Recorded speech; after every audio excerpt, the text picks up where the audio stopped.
आपसे स्टार्ट करूँगी कि वो आपकी ज़िंदगी का कौन सा मौका था जिसमें आप सबसे ज़्यादा खुश थी? नहीं, वही तरफ मत देखिए।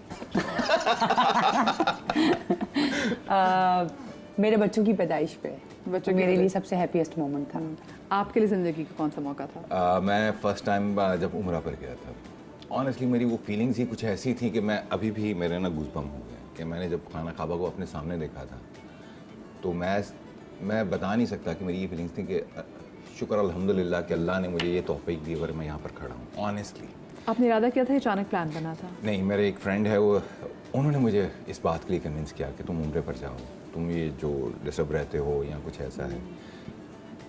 मेरा ख्याल है कई बार होने के बावजूद आप नहीं कर पा रहे होते और मेरा ख्याल है आपने भी ये क्या experience वसाइल किया होते हैं, सच सब है कुछ ये। होता है। हाँ। होता है, लेकिन ऑनेस्टली उसके बाद से अब तक मैं 3 बार जा चुका हूँ और फिर बुलावा ही बुलावा है।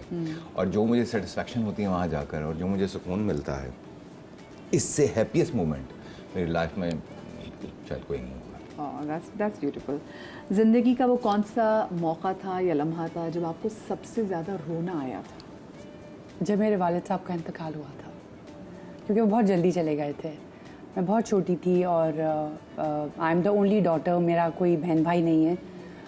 तो उनकी डेथ, उनका एक सडन डेथ थी जो कि शायद मैं हज़म नहीं कर पाई। और अब तक मैं जब सोचती हूँ तो मैं कहती हूँ कि पता नहीं कैसे हो, बहुत मैं बहुत ट्रॉमेटाइज्ड हो गई थी। और अभी भी एक वो वाहिद ऐसी शख्सियत है जिन्हें मैं अपनी ज़िंदगी में बहुत मिस करती हूँ। आप उस वक्त कितनी छोटी थी?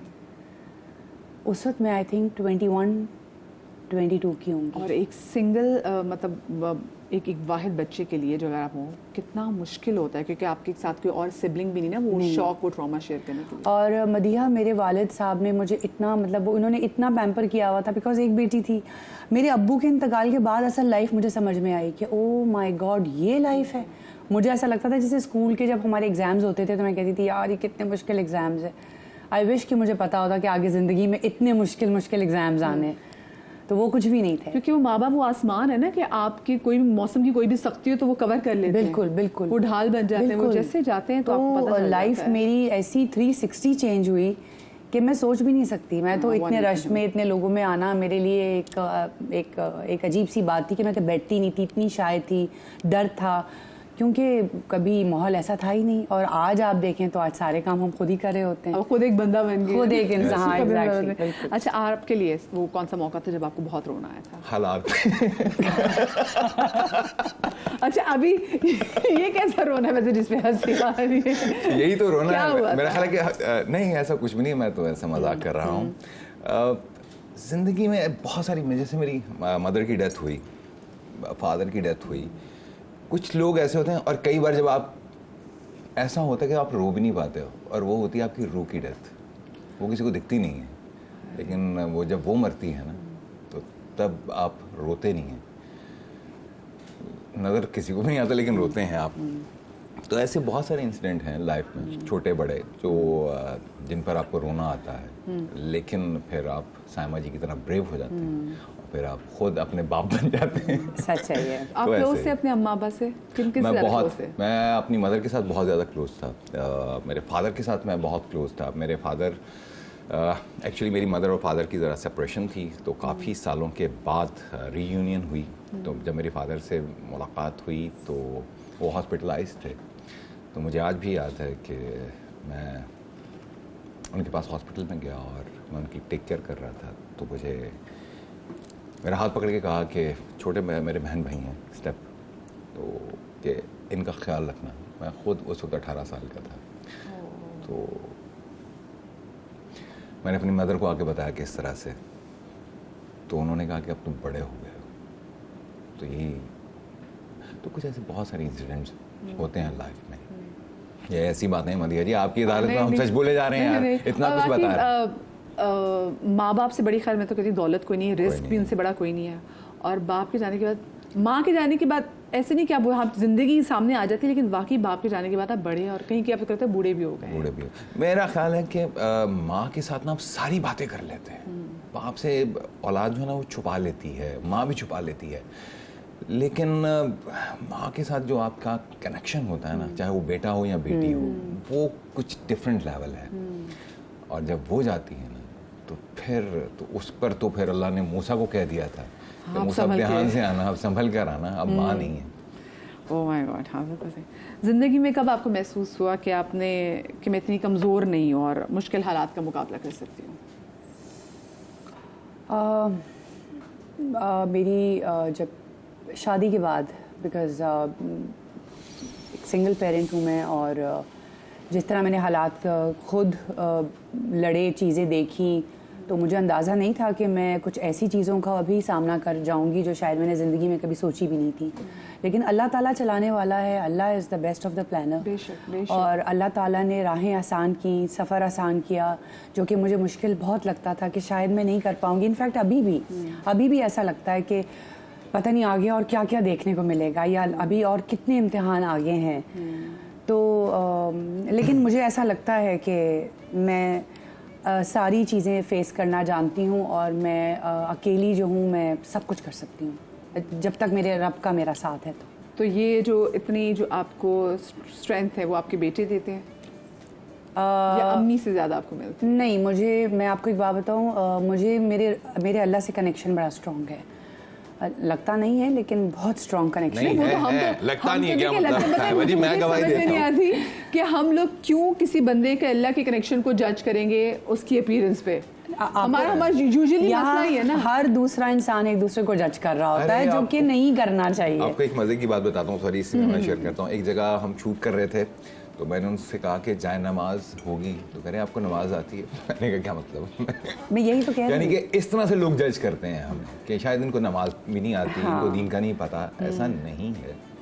और हमारी अपनी इंडस्ट्री में बहुत सारे ऐसे लोग जी। हैं क्योंकि माशाल्लाह नमाज छोड़ते ही और नहीं, और बड़े बड़े नाम है, कोई छोटा नाम भी नहीं है, जी बड़े और बड़े नाम हैं। अक्सर लोग मतलब हमारे काफ़ी सेलिब्रिटीज़ और क्यों नहीं पढ़ेंगे नमाज, अपने सेट पे नमाज पढ़ते हैं। मैं तो बहुत सारे सेलिब्रिटी से सुन चुकी हूँ कि जब उम्रा करने के लिए गई थी, उम्रा करने के लिए गए थे, तो उन्होंने कहा कि वहाँ पे लोगों ने पूछा आप उम्रा करने क्यों आए हुए? हाँ। आपका क्या काम है यहाँ कौन पे? है? अच्छा, एक बात मुझे समझ नहीं आती कि मोस्टली मैं सुन रहा होता हूँ कि जी कि जब फेम लेने के लिए खाना काबा में आ जाते हैं और तस्वीरें खींचते हैं, तो मेरा यहाँ पर एक छोटा सा जो है वो मासूमाना सा जवाब है कि अगर आप हमें स्क्रीन पर देखते हैं और कहते हैं कि हम इस तरह से करें, तो फिर जब हम कोई नेक काम करते हैं तो हम भी यही चाहते हैं कि आपको बताना चाहते हैं या दिखाना चाहते हाँ। हैं कि आप इसमें भी हमें फॉलो कर लें। हाँ। सिर्फ इतनी सी बात है। इतनी सी बात है। बिल्कुल। आपकी ज़िंदगी में वो लम्हा कौन सा था कि आपको लगा था कि नहीं आप इतनी वीक नहीं है and you can do it? जब मुझे साइमा जी के सामने एक्टिंग करनी पड़ी थी। सोहेल, ये बहुत ये तो ज़्यादा हमको हो खुश गया करने के ना। लिए जवाब हो गया ना। नहीं, मैं सही कह रहा हूँ। मेरा नहीं ख्याल कि ऐसा ज़िंदगी में सडन बहुत सारे ऐसे लम्हात होते हैं जिसमें आपको लगता है कि यार कि मैं नहीं कर पाऊंगा। जैसे कि आप स्विमिंग के लिए पहली बार जब आप डाइव करते हैं तो आप कहते हैं मैं स्विम नहीं कर पाऊंगा, लेकिन आप फिर कर लेते हैं। और ये सारी आपकी अपनी अंदर विल पावर है। और जैसे कि मैंने शुरू में ये बात बोली कि मैंने ज़िंदगी में कभी भी नहीं सोचा था कि मैं एक्टिंग करूंगा, मॉडलिंग करूंगा, और अल्लाह की ज़ात मुझे इतनी इज्जत से नवाजेगी कि आज मैं यहाँ पर बैठ कर आपको इंटरव्यू दे रहा हूँ।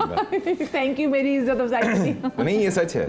तो ये सारी वो चीज़ें हैं जिसमें आप कोशिश करते रहना चाहिए, मेहनत बहुत ज़रूरी है। जिंदगी का कोई ऐसा लम्हा दोनों से भी आपको एग्जैक्टली वो सवाल कि आपको लगता है कि यार मैं निकल नहीं सकती थी तो अम्मी अब्बू की दुआओं से निकली मैं। मैं आपको एक बात बताऊं मदीहा, मेरा बहुत स्ट्रॉन्ग बिलीव है, और ये मैं एक मैसेज पहुंचाना भी चाहती हूँ कि हम लोगों को ये पता है कि अल्लाह है, लेकिन अल्लाह पे यकीन नहीं है। हम लोग ना इंसानों से एक्सपेक्ट कर रहे होते हैं कि यार अगर उसको खुश नहीं किया तो शायद मुझे काम नहीं मिलेगा, बहुत अगर बड़ी उससे बात, हमने हाँ। बात नहीं की तो शायद ये नहीं होगा। मैं नहीं, फलाने सर्कल या ग्रुप का हिस्सा नहीं हूँ। हाँ, मेरा बिलीव ये है कि आप अल्लाह से कनेक्शन अच्छा कर लें, बस आपकी राहें अल्लाह खुद ही आसान कर देगा। और ये मेरी आप बीती एक्सपीरियंसेस हैं मदीहा। तो मैं तो अब अल्लाह ताला के लेवल पे, लाइक अल्लाह ताला के पास किसी चीज़ की कमी नहीं, तो मैं अल्लाह के लेवल पे जाके उनसे पूछती हूँ कि भाई मुझे तो ये चाहिए और आपने करना है। मतलब आप अपनी औकात देख के थोड़ी मांगते, आप तो उसकी शान देख के उसकी मांगते शान हैं। देख के मांगते हैं। तो मैं सबसे ये कहती हूँ कि आप अल्लाह से मांगना शुरू करें, अल्लाह से बात करना शुरू करें, ज़िंदगी बहुत आसान हो जाएगी। तो आपको कोई ऐसा लम्हा जिंदगी में आपने कहा यार तो बिल्कुल अम्मी अब्बू की दुआओं से निकला हूँ यहाँ तो पैसा फंस गया था? अच्छा, मैं एक इंसिडेंट शेयर करूँगा। मेरी बेटी जब पैदा हुई, वो कोई थी 6 मंथ की। ये मिरेकल है, ये मिरेकल है। हाँ, कि 7th में भी नहीं, वो 6 मंथ में पैदा हो गई। हाँ। और उसके बाद वो ज़रा बीमार हुई तो मैं उसको ना हॉस्पिटल लेकर जा रहा था वाइफ के साथ। तो कहीं बीच में ना मेरी वाइफ ने टैप किया, उसने कहा कि ये सांस नहीं ले रही है। मैंने उसको हिलाया तो बिल्कुल डेड। फिर उस वक्त वो जो डिस्टेंस था ना वहाँ से हॉस्पिटल तक का, मैंने अपने अल्लाह से बात करना शुरू की। मैंने कहा अल्लाह मुझे नहीं पता, ज़िंदगी तू नवाजता है और मौत भी, अगर इसको तूने ज़िंदगी से नवाजा तो मैं इसको कुरान हाफजा बनाऊंगा।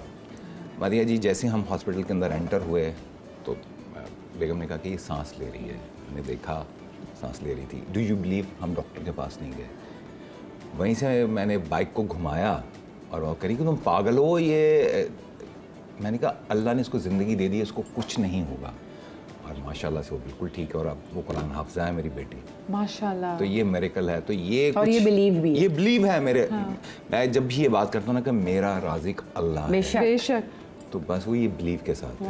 और अब आपकी बेटी कितनी बड़ी हो गई है? माशाल्लाह सब तो 21 की है माशाल्लाह से। माशाल्लाह। माशाल्लाह माशाल्लाह माशाल्लाह, बुलाएं ले ले हम इनकी जी। माशाल्लाह माशाल्लाह। माशाल्लाह। आई मीन ये होता है मेरेकल कि आपने, और मैं सोचती हूँ वो रास्ता भी कितना मुश्किल हो गया, अगर वो चलाना कितना मैं मुश्किल कहता हूँ कि वो जो टाइम था ना जब और मैं अपने- आपकी सबसे पहली औलाद थी जी। वो तो वैसे ही जान तो सी, और वो और बेटी हो तो और जान अटकी होती है। तो बात वही है कि आपका बिलीव होना चाहिए अल्लाह की ज़ात पर, तो फिर अल्लाह सुनता है। हम जो कहते हैं ना कि यार के कई बार आप वो चीज़ें मांग रहे होते हैं जो आपके लिए अच्छी नहीं है, आपके लिए वो फ़ायदेमंद नहीं है, लेकिन हम ज़बरदस्ती चाह रहे होते हैं और फिर अल्लाह की ज़ात वो आपको दे भी देती है। फिर उसके बाद पता चलता है कि इसमें कितने मसले थे, तो बेहतर था कि ये नई चीज कबूल होती, दुआ तो बेहतर थी। फिर यही बात है। तभी कहते हैं ना अल्लाह में ऐसे आडे नहीं लगानी चाहिए बहुत सारी चीज़ों पे। हाँ, लाडियाँ कर लें, आडे ना लगाएं। हाँ हाँ, आडे नहीं लगाए। सबसे ज़िंदगी का मुश्किल डिसीजन आपके लिए जो आपने लिया?